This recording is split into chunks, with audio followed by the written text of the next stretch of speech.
Bom dia, irmãos. Graça, paz, misericórdia da parte daquele que nos escolheu desde antes da fundação do mundo. Amém? Amém? Amém.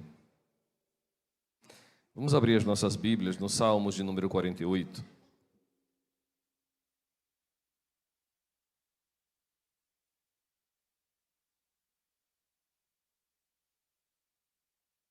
Salmos 48.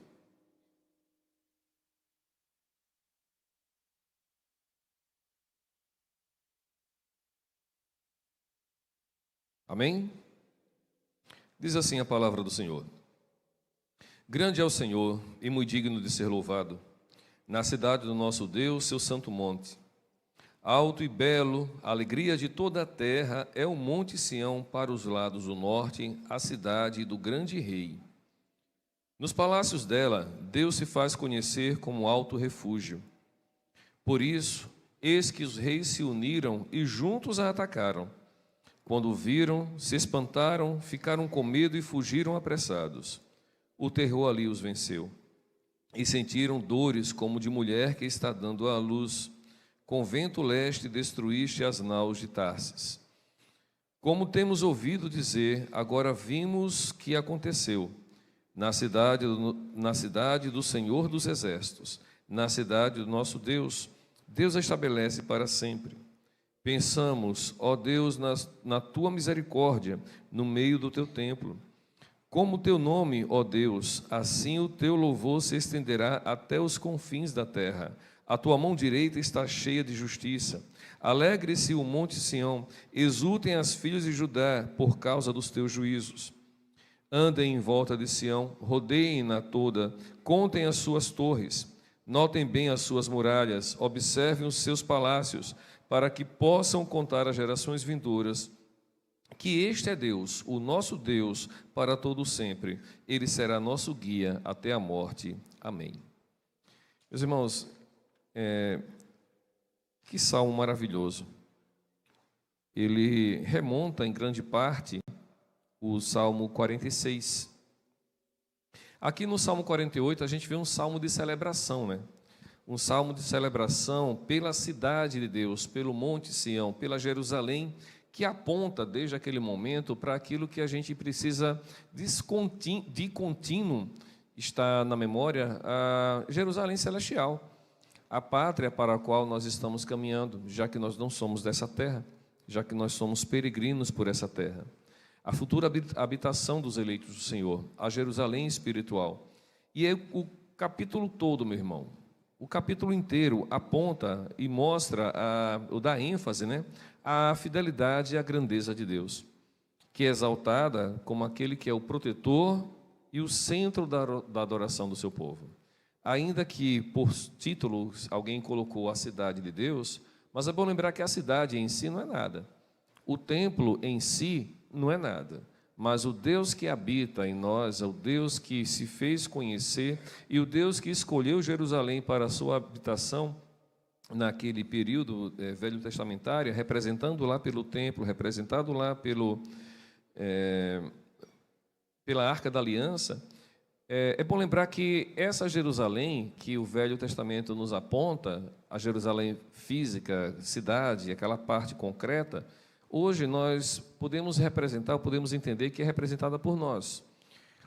O Israel de Deus não é necessariamente a Israel pátria, a nação de Israel, mas aqueles que o Senhor escolheu. E um dos motivos pelos quais eu escolhi esse texto para nós meditarmos hoje é que há pouco mais de um ano, no dia 7 de outubro do ano passado, Israel foi invadida, né, por um grupo terrorista. Matou, entre mortos e sequestrados, foram aproximadamente 1.500 pessoas, uma coisa terrível, humanamente falando, para qualquer lugar do planeta, e nem crianças foram poupadas, ninguém foi poupado. Quem eles foram encontrando pela frente, eles foram matando ou sequestrando, e isso trouxe dor imensa para as pessoas que tiveram seus entes queridos nessa situação, mas ao mesmo tempo a gente vê que para aqueles que promoveram tamanha desastre, tamanha catástrofe, os relatos apontam que eles se alegravam em tentar destruir o povo daquele lugar. Meus irmãos, o mundo nos odeia, porque antes odeia a Cristo.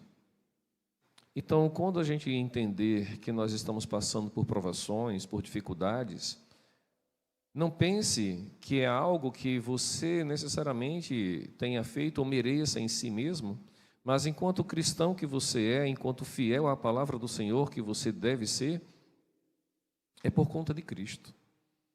As perseguições que nós passamos, ainda que a gente tente construir muralhas ao nosso redor, mas as perseguições pelas quais nós passamos, por sermos cristãos, e aqui a gente vê claramente que é por conta de Deus que habita em nós. Mais adiante, a gente percebe isso melhor. Mas eu queria também observar que os Salmos, esse Salmo 48, ele começa engrandecendo o nome do Senhor. Grande é o Senhor, e não só é grande, é muito digno de ser louvado. Não existe ninguém no universo que seja digno de tamanha honra, de tamanha glória, de tamanho louvor. Somente o Senhor é grande, somente o Senhor é digno de louvor. E essa exaltação demonstra bem a santidade, a grandiosidade de quem é Deus. E aí a primeira pergunta que a gente precisa ter muito claro em nossa mente é: quem é Deus para você? Quem é Deus para você?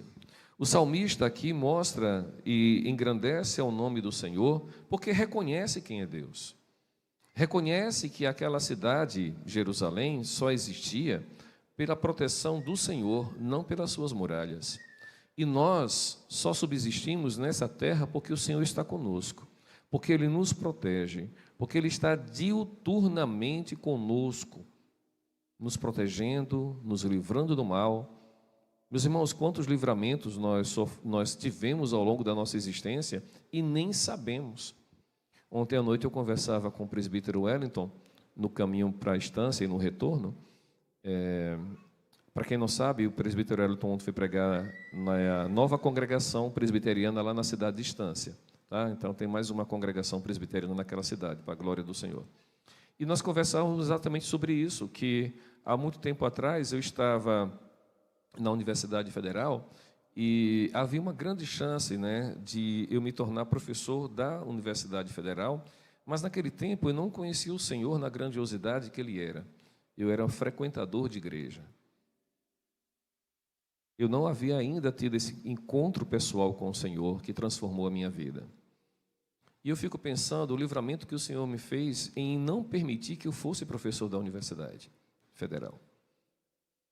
Para quem tem algum conhecimento sobre a universidade, sabe no que se transformou a Universidade Federal, ou no que tem cada vez mais piorado.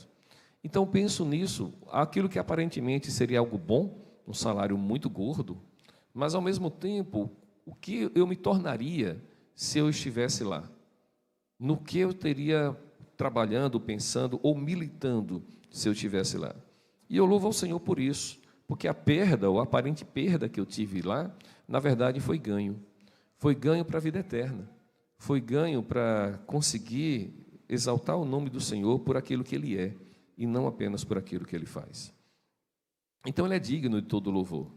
O motivo central da existência de Sião é a glória de Deus. E o motivo central da minha e da sua existência, meu irmão, é a glória de Deus. Ainda que a gente não consiga entender plenamente isso. Ainda que a gente não consiga entender na sua essência e na sua totalidade. Porque a centralidade da adoração não está no local, mas na pessoa de Deus. Vir à igreja aos domingos é muito bom. Eu fico muito feliz quando venho aqui ao domingo, eu vejo os irmãos, consigo abraçar, matar um pouquinho da saudade. É muito bom estar aqui com o domingo. Mas eu preciso lembrar a mim e a você que o objetivo central de vir aqui ao domingo não é abraçar, ou apenas abraçar o irmão. É juntos cultuarmos a Deus. Em comunidade, fazermos aquilo que nós deveríamos fazer no dia a dia. E o salmista continua nos versos 2 e 3, No verso 2, ele fala sobre alto e belo é aquele monte, a alegria de toda a terra, e Deus se faz conhecer naquele local como alto refúgio, e a gente precisa lembrar sempre que Deus é a nossa fortaleza. Esse alto refúgio, aqui o versículo 3 nos trata da pessoa de Deus, é aquele em que nós buscamos refúgio, no momento da angústia, da dor, do sofrimento, mas também é um local onde nós devemos lembrar de glorificar o nome do Senhor. Apesar de estarmos sempre louvando e glorificando o nome do Senhor, essa fortaleza que o Senhor nos traz é da segurança, ainda que o mundo esteja desabando ao nosso redor, mas é a mesma fortaleza, é a mesma segurança que nós temos, porque sabemos a quem estamos adorando. Quando a gente fecha os olhos, quando a gente levanta as mãos, quando a gente adora o Senhor, em coletivo ou individual, nós precisamos lembrar que nós não estamos em um ajuntamento esquizofrênico coletivo, adorando a algo ou alguém que não existe. Nós estamos em conjunto adorando ao Senhor de toda a criação, aquele que me fez e fez a você.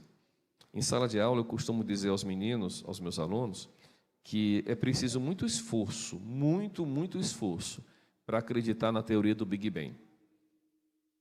Porque, cara, é um negócio tão surreal que é preciso muito esforço para acreditar numa teoria dessas, do que olhar a Bíblia e ver o passo a passo da criação.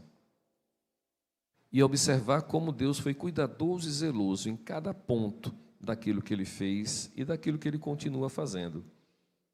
Meus irmãos, não precisamos de muito esforço para crer, porque a fé que nós temos foi o próprio Deus que nos deu. Não brotou de nós mesmos. Nós não temos competência nem para ter fé. A fé que nós temos foi Deus quem nos deu. É dom de Deus. Foi Ele quem providenciou, inclusive isso, porque Ele sabe que lá na queda o homem foi afetado em todos os seus aspectos, inclusive na capacidade de crer. Aqueles que se dizem ateus, na verdade, não o são. Apenas direcionam o seu sentido de adoração, em vez de adorar o Deus Criador, adoram a si mesmos. Ou adoram a qualquer outra coisa, adoram a criatura no lugar do Criador. Mas, efetivamente, não existe ninguém ateu. Apenas não entenderam quem é o Criador e adoram coisas que são realmente indignas do louvor. Ao contrário daquilo que a gente vê na Bíblia, aqui no Salmo 48, quando nos diz que Deus é digno de todo louvor. Dos versos 4 a 8, o que a gente vê é que aquelas pessoas que realmente não amam o Senhor, aquelas pessoas ou aquelas entidades ou aqueles grupos, aqueles países, enfim, que não conhecem a Deus e odeiam a esse Senhor, se juntam para tentar nos destruir. Se juntam para tentar destruir a Jerusalém, bem como a Jerusalém espiritual. Eles apenas odeiam e tentam destruir aquilo que eles não conseguem controlar. Meus irmãos, mas a gente não precisa temer. Essas pessoas se espantam, ficam com medo, fogem apressadas, porque o terror da pessoa de Deus, a santidade de Deus, quando se manifesta a essas pessoas, elas fogem atemorizadas. Eu nunca vi a treva prevalecer sobre a luz. Nunca. Pelo contrário, a luz prevalece sobre as trevas. Qualquer lâmpada, por mais escuro que esteja, prevalece. Alguns anos atrás eu visitei uma caverna na Bahia. A gente entrava por uma entrada e saía por outra, né? É um lugar assim lindo, fantástico, criação de Deus mesmo, mas zero, totalmente zero de luminosidade. Breu, escuro, absoluto, total. Para você ter uma ideia, quando as lâmpadas das lamparinas que levávamos foram apagadas, eu não conseguia enxergar nem a ponta do meu dedo. Aqui, ó, colocava o dedo aqui e não conseguia enxergar. Total, absoluto. Mas bastava uma lâmpadazinha, por menor que fosse, para aquele ambiente então tomar forma, para aquele ambiente então se descortinar. É assim quando Deus toca o nosso coração. É assim, aquelas trevas que antes nós andávamos cegos e perdidos se descortinam. A gente consegue então perceber as coisas que estão ao nosso redor, tentando nos cegar, tentando nos afastar da presença do Senhor. O terror foi ali apresentado em função da grandiosidade de Deus. A pessoa de Deus fez com que aquelas pessoas temessem, fugissem da presença dele. Sabe por quê? Porque Deus é soberano. Simples assim. Deus é soberano. Todas as vezes que Israel caiu, que o templo foi destruído, que os muros foram destruídos, foram por desobediência do povo, não por incapacidade de Deus. Não porque Deus se enfraqueceu. Muito pelo contrário. Mas porque as pessoas abandonaram. As pessoas confiavam mais nas muralhas do que no Deus que mandou construir a muralha. As pessoas confiavam mais no templo do que no Deus do templo. Meus irmãos, vamos lembrar de quem nós temos crido e confiar no Senhor. Mais adiante, nos versos 9 a 11, o que a gente vê também é que aquelas pessoas que viram o livramento do Senhor passaram a adorar. Pensamos, ó Deus, na tua misericórdia, é o que o versículo 9 nos traz. Meus irmãos, para nós que somos cristãos, precisamos lembrar sempre do momento de adoração diante do Senhor, por todas as coisas. Sabe por quê? Porque a adoração de um cristão é a resposta de gratidão pelo caráter de Deus. Não pelo que Ele fez, ou pelo que Ele pode fazer, mas por quem Ele é. Por quem Ele é. A gente não adora a Deus esperando dEle alguma coisa, simplesmente porque Ele já é tudo em nós. Ele é tudo que nós precisamos, absolutamente tudo. Então, ao adorarmos ao Senhor, a gente não vai conseguir amaciar o ego dEle para depois Ele nos conceder algo que a gente porventura queira. Porque Ele supre as nossas necessidades. Todas as nossas necessidades. Todas. No momento certo, do jeito certo, da forma como Ele quer. Não do jeito que eu quero. Eu não controlo Deus. Eu não determino nada a Deus. Pelo contrário, eu me submeto à vontade do Senhor. E quando a gente se submete à vontade dEle, meus irmãos, é muito mais simples. É muito mais execuível a coisa. Porque a gente passa a entender que é Ele que tem o controle, e não eu. Ainda mais, a gente precisa lembrar que o louvor a Deus se estende até os confins da terra, é o que o versículo 10 nos traz, né? Porque a tua mão direita está cheia de justiça. Qual é o lugar da terra que o nome do Senhor não é glorificado? Até naqueles locais em que as pessoas não conhecem o nome do Senhor. Até ali o nome de Deus é glorificado. Por mais que aquelas pessoas não reconheçam, até onde não tem ninguém morando, o nome de Deus é glorificado. Porque toda a criação louva ao Senhor. Portanto, meus irmãos, vamos nos alegrar e nos exultar por conta dos santos e retos juízos de Deus. É o que nos diz o versículo 11, enfatizando que Deus é justo e traz alegria ao coração do aflito, traz conforto ao coração daquele que sofre. Meus irmãos, Deus é bom. Deus é muito bom. E para a gente finalizar essa pequena meditação, meus irmãos, vamos lembrar que Deus é nosso guia. Os versos 12, 13 e 14 nos mostram a necessidade da gente olhar para Deus. É Ele que nos dá a solidez da proteção divina. É Ele quem está à nossa frente lutando as nossas batalhas. É Ele que está à nossa frente ganhando e vitoriando, porque Ele é Deus. Qual é a batalha que Deus perdeu? Qual batalha Deus perdeu? Nenhuma. Deus é todo-poderoso. Ele é capaz de transformar maldição em bênção, morte em vida, luto em alegria, tristeza em sorriso, noite, trevas em luz. É esse Deus que a gente está falando. É desse Deus que nós estamos falando. É de um Deus que não se amolda à minha vontade e aos meus caprichos, mas Ele desde sempre se descortinou, se revelando à criação. E para concluir, meus irmãos, vamos lembrar que o que este salmo nos chama a atenção é de celebrar e confiar na proteção e fidelidade de Deus. Somos encorajados em todo o Salmo a ver a igreja como um povo de Deus, que é sustentado por Ele. A igreja só existe porque Ele nos sustenta. É Ele quem nos protege. Há pouco eu estava conversando com o irmão Altair, lá na reunião de oração dos homens, e a gente estava comentando exatamente sobre isso, né? No passado as pessoas construíam muralhas imensas, né? Grandes, grossas, para ter a sensação de proteção. Mas o que aconteceu com Jericó mesmo? Uma muralha tão espessa que as pessoas construíam casas sobre a muralha, de tão espessa que era a muralha. O que aconteceu com Jericó mesmo? Com um grito ruiu. Claro que não foi o grito, mas foi o Senhor quem agiu ali.